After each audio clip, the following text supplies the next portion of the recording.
Multi talented ही लगते हैं और योगा भी। और क्योंकि कोविड टाइम पे भी मैं काफ़ी कुछ देखती थी तो आपके स्टेटस से काफ़ी कुछ मिलता ही था। और मैं थोड़ा सा ऐसा मतलब एक जैसे हम जिस जगह हैं बाबा के स्थान पर और बाबा ने जो शक्तियाँ दी हैं तो उस अनुसार एक सबको पॉजिटिविटी तो देना है, पर मेरा कुछ एक पर्सनल शौक भी है कि थोड़ा भी कोई ऐसा मुझे लगता है तो इंटरनली उसको बूस्ट करना, उसको आगे बढ़ाना, उसको एनर्जी देना कि नहीं आप करो, आप बहुत कुछ कर सकते हो। तो एक होता है वर्ड्स के द्वारा और एक होता है हमारी बहुत उनके पीछे जैसे गुड विशेस लगी ही रहती है। तो ऐसी ही कुछ आत्माओं में से मुक्ता बहन भी हैं कि जो जिनकी पॉजिटिविटी एक ऐसा होता है कि हम अगर पॉजिटिव कंटिन्यूस सोचते हैं ना, किसी पॉजिटिव डायरेक्शन में लगे होते हैं तो हम पॉजिटिविटी वाइब्रेट भी करते हैं।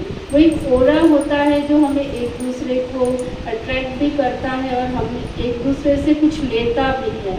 तो बहुत बहुत गुड विशेज़ हैं, मुक्ता बहन सदा आगे बढ़ें। और राहुल भाई जो है उनके हेल्थ के बिना तो वो आगे नहीं बढ़ सकते। तो राहुल भाई भी बहुत मैं देखती हूँ, जब भी मैं जाती हूँ तो बहुत हमारा ट्रीटमेंट तो बाद में करते हैं, पहले तो वो वैसे ही बहुत कुछ बोल देते हैं। उनको यही लगता है कि दीदी बीमार कैसे हो गए तो इनकी भी पॉजिटिव अप्रोच होती है कि नहीं नहीं आपको तो कुछ हो ही नहीं सकता, आप आते हो तो बल्कि हमारे पूरे क्लिनिक में पॉजिटिव वाइब्रेशन हो जाते हैं। तो कुछ ऐसी विशेष बात नहीं है, आप ध्यान देते नहीं हो, थोड़े थक गए हो बस। एक तो ऐसे कुछ मुझे टैबलेट दे देते हैं और कई बार तो कहते हैं कि ये प्रोटीन पाउडर पियो, ये पियो, ये भी ज़रूरत नहीं है। और मैं सच में फील करती हूँ कि आपकी जो टैबलेट्स होती हैं, मैं तो कभी पलट के गई नहीं है बताने के लिए कि अब मैं और बीमार हूँ।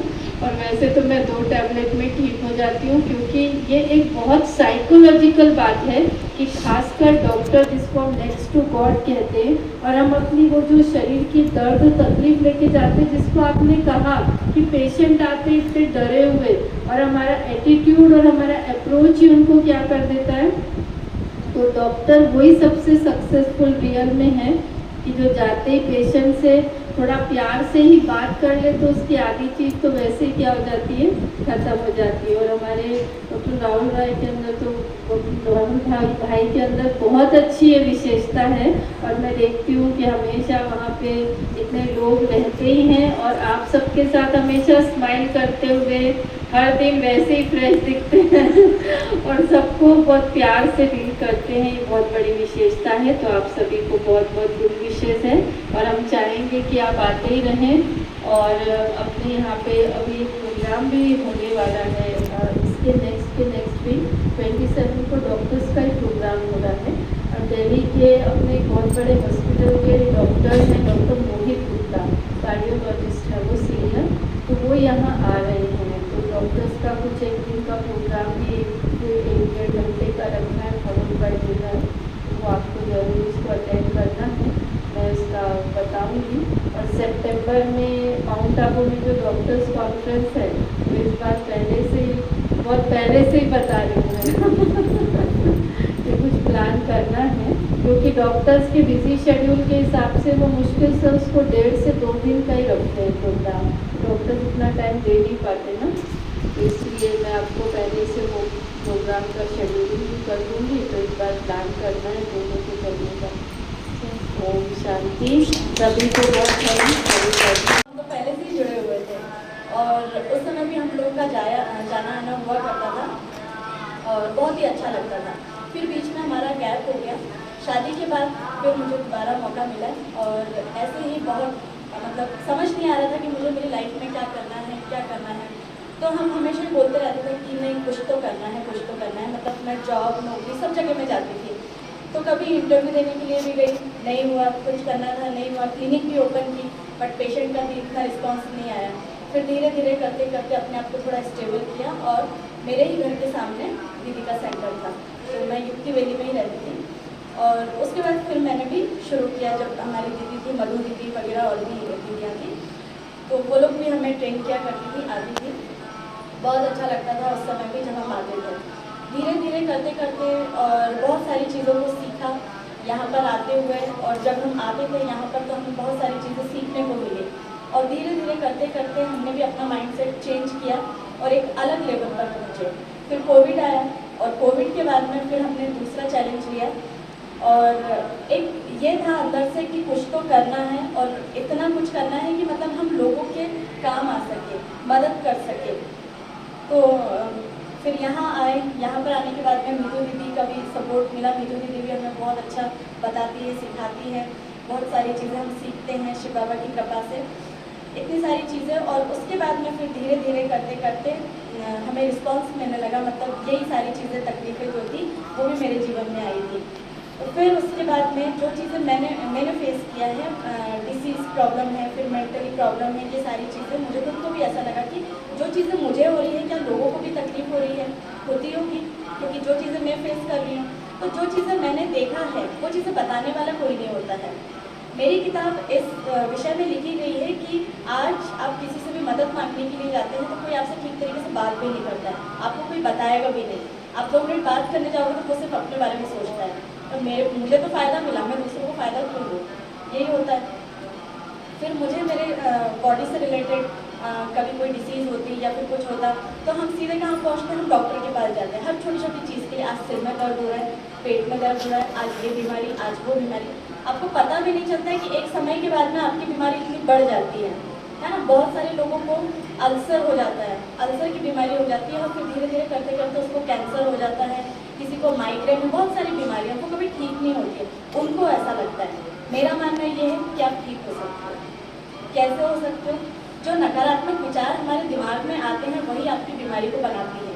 ये चीज़ें हमें किसी को पता नहीं होता और हमें कोई बताता भी नहीं, इवन आपको कोई डॉक्टर भी नहीं बताएगा कि आपकी बीमारी आपकी नेगेटिविटी के कारण आती है।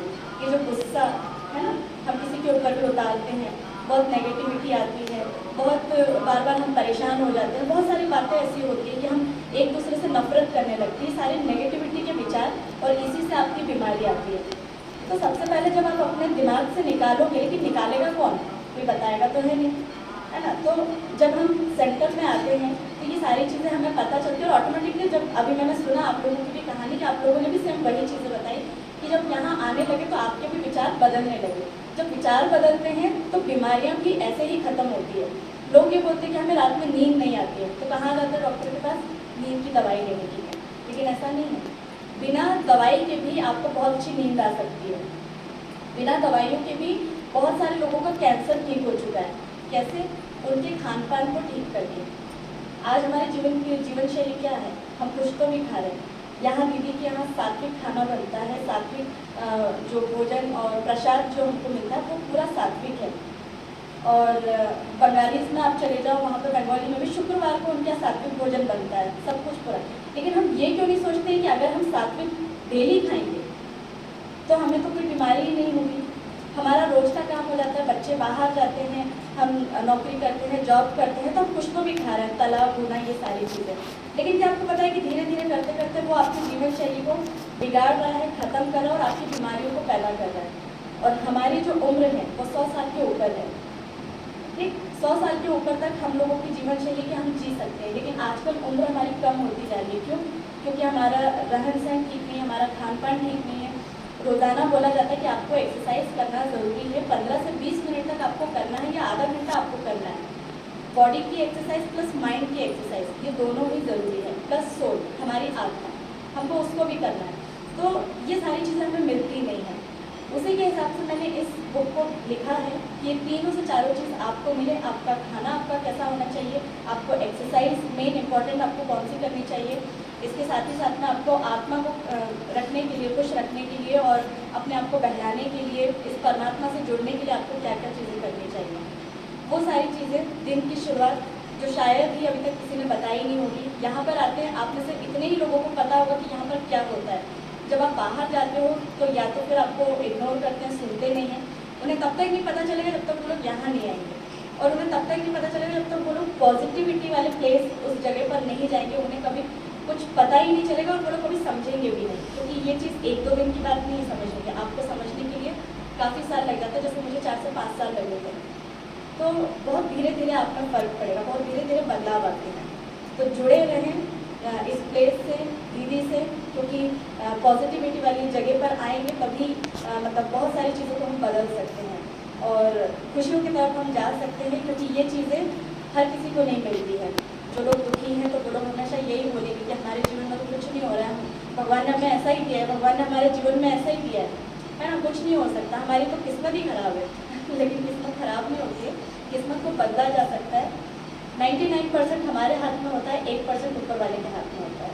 शिव बाबा, हम शिव बाबा को मानते हैं, और मुझे भी कोई ना कोई कभी कभी तकलीफ आती है तो मैं भी हमेशा यही बोलती, शिव बाबा आप देख लो, शिव बाबा आपके ऊपर है, आपको कैसा करना। तो मैं हद से बोलती हूँ, जैसे दीदी बोलती है कि जो बोलना है आपको परमात्मा के ऊपर छोड़ देना, शिव बाबा के ऊपर छोड़ देना, तो मैं भी ऐसे बोलती हूँ, देखो शिव बाबा आज ऐसा हो गया है, अब आपको ये करना, अब आप देख लो आपको कैसा करना है। तो मैं बोलती रहती हूँ, सुबह से शाम तक मुझे जो बोलना होता है, जो भी तकलीफ होती है तो वो होता है।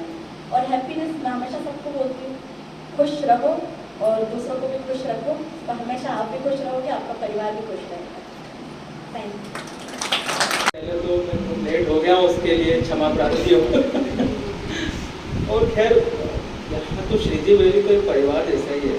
यहाँ पर हर दूसरा व्यक्ति, मतलब बहुत सारे बच्चों को तो बढ़ते हुए देखा है, उसकी शादी हो गई, लेकिन उतार चढ़ाव में एक चीज़ समझ में आई कि वो अपनापन और प्रेम जो है यहाँ पर जो सब लोगों ने दिया है, मतलब उसकी कोई कल्पना नहीं कर सकते। मतलब शायद परिवार, दोस्त, यार, इन सबसे ज़्यादा प्रेम सब लोगों ने दिया है। उन सब के लिए आप सबको बहुत बहुत धन्यवाद। और आप सब लोग सबसे ज़्यादा मतलब इसके लिए क्लैपिंग करना चाहिए, ताली बजाना चाहिए, वो आप लोग हैं। बहुत बड़ी बीमारी और हमारे पास आते हैं तो हम उसे कई बार लोग डरते हुए आते हैं तो हम उसे बोलते हैं कि आप कुछ नहीं है, ठीक है, वो ठीक ही हो जाएगा। तो ऐसा करने से चीज़ें ठीक हो जाती है। तो वहीं कई बार वही दूसरी ओर अगर उसका नज़रिया बदल दिया जाए कि अरे यार बहुत छोटी सी सर्दी है, अरे यार बहुत बड़ी सर्दी है, कुछ भी हो सकता है, तो बस ऐसा सुनते ही लोग डर जाते हैं। तो एक डर ही जो है हमारे अंदर एक बड़ी बीमारी और एक बड़ा विकार है। मुझे लगता है कि आज ओम शांति जो इतना बड़ा समूह है, जो बाबा के आशीष के चलते चलता है, और मुझे बहुत खुशी मिलती है। मेरी वाइफ यहाँ पर आती है, वो हर बार एक नई चीज़ सीख के जाती है यहाँ से, उसने बहुत कुछ सीखा है यहाँ से, वो घर में बताती है। और मैं समय नहीं दे पाता हूँ, लेकिन मैं हमेशा किसी से मिलता हूँ, जब भी मिलता हूँ तो मैं उनको बोलता हूँ कि यार उनका एक पॉजिटिव हो रहा है। तो जब भी जहाँ भी जाती हैं तो पॉजिटिविटी वो सब जगह ले आती हैं। और धन्यवाद नीतू दीदी आपका सबसे पहले तो, कि आप अपना आशीष हमेशा लोगों में बिखेरते रहते हैं और अपना प्रेम लोगों में देते हैं। हम किताब नीतू दीदी को हम भेंट करते हैं, और आप लोग को बहुत देर उन्होंने किताब लिखी है। हम वो किताब नीतू दीदी को भेंट करना चाहते हैं कि वो इसे पढ़ें और हमें आशीष दें कि ये किताब आगे जाके और अच्छा ज़्यादा से ज़्यादा लोग इसे पढ़ें और अच्छी से अच्छी चीज़ें सीखें। क्योंकि ये किताब आपको जीवन जीने का तरीका सिखाएगी कि कैसे आप एक बेहतर ज़िंदगी जी पाएँ, कैसे सुबह से लेकर शाम तक आप अच्छी सोच और हर चीज़ों का नज़रिया बदल किया जाए तो वो चीज़ें बेहतर हो जाती हैं। ये बात ऐसा है कि किसी को बहुत बड़ी बीमारी और हमारे पास आते हैं तो हम उसे कई बार लोग डरते हुए आते हैं तो हम उसे बोलते हैं कि आप कुछ नहीं है, ठीक है, वो ठीक भी हो जाएगा। तो ऐसा करने से चीज़ें ठीक हो जाती है। और वहीं कई बार वहीं दूसरी ओर अगर उसका नज़रिया बदल दिया जाए कि अरे आप बहुत छोटी सी सर्दी है, अरे आप बहुत बड़ी सर्दी है, कुछ भी हो सकता है, तो बस यह सुनते ही लोग डर जाते हैं। तो एक डर ही जो है हमारे अंदर एक बड़ी बीमारी और एक बड़ा विकार है।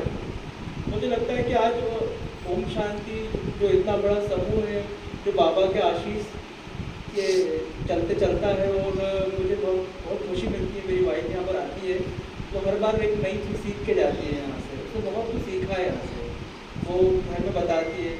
और मैं समय नहीं दे पाता हूँ, लेकिन मैं हमेशा दीदी से मिलता हूँ, जब भी मिलता हूँ तो मैं उनको बोलता हूँ कि उनका एक पॉजिटिव हो रहा है।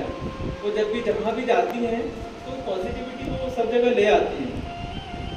और धन्यवाद नीतू दीदी आपका सबसे पहले तो, कि आप अपना आशीष हमेशा लोगों में बिखेरते रहते हैं और अपना प्रेम लोगों में देते हैं। हम किताब नीतू दीदी को भेंट करते हैं, और आप लोग को बहुत लेट हो गया, सॉरी। और इतनी इंटरेस्टिंग थी कि मैं सुबह पौने 4 साढ़े 3 बजे जाता हूँ और लौट के आते आते तक जब 8:30-9 बजे घर पहुँचता हूँ तो मेरी बैटरी बहुत डिस्चार्ज हो जाती है। मगर चूँकि मैं किताब लिया पहले दिन तो उसके 4-5 पेज पढ़ा, तो इतनी इंटरेस्टिंग लगी कि अगले दिन फिर मैं किताब को वाले कमरे में मेरे बेडरूम में रखी थी, फिर उसको लाया और 10-15 मतलब 3-4 दिन के अंदर वो किताब पूरी पढ़ी, इसलिए कि वो पढ़ने में बहुत अच्छी लगी। अच्छा क्या लगा? अच्छा ये लगा कि इतनी सरल भाषा में लिखा है किताब को मिलकर रहते हैं कि हर मतलब मेरे जैसे कम पढ़े लिखे व्यक्ति को समझ में आ गई, तो सब कुछ समझ में आने वाली किताब। और उसमें बहुत सारी पुस्तकें पढ़ने का मुझे बहुत शौक है, बहुत सारी किताबें पढ़ी हैं, बाबा की किताबें पढ़ता हूँ वहाँ से लाके से। तो ये स्पेशली ये देखा मैंने किताब कि इसमें हिंदी और इंग्लिश दोनों जैसे साधारण शब्द 2-4 शब्द हम यूज करते हैं, 2-4 भाषा यूज करते हैं, उसमें अपन हिंदी भी बोल देते हैं, साथ में इंग्लिश भी बोलते हैं। तो मैंने देखा इतने सरल शब्दों में लिखा है कि हिंदी और इंग्लिश दोनों मिक्स है उस किताब के अंदर, मतलब हर आदमी को समझ सकते। और दूसरा मुझे जो सीखने को मिला सबसे अच्छा उसमें पर डे के हिसाब से जो ब्रेकफास्ट अलग अलग चीज़ों का किताब के अंदर लिखा है, मंडे को ब्रेकफास्ट क्या आपको शेयर करना चाहिए कि मतलब हर दिन ब्रेकफास्ट अलग अलग होना चाहिए। जनरली अपन एक ही रूटीन पकड़े रहते हैं और खाते रहते हैं, तो वो भी मुझे बहुत अच्छी लगी। कुल मिला के एक लाइन में बोलूँ तो वो किताब सबकी पढ़ने योग्य है।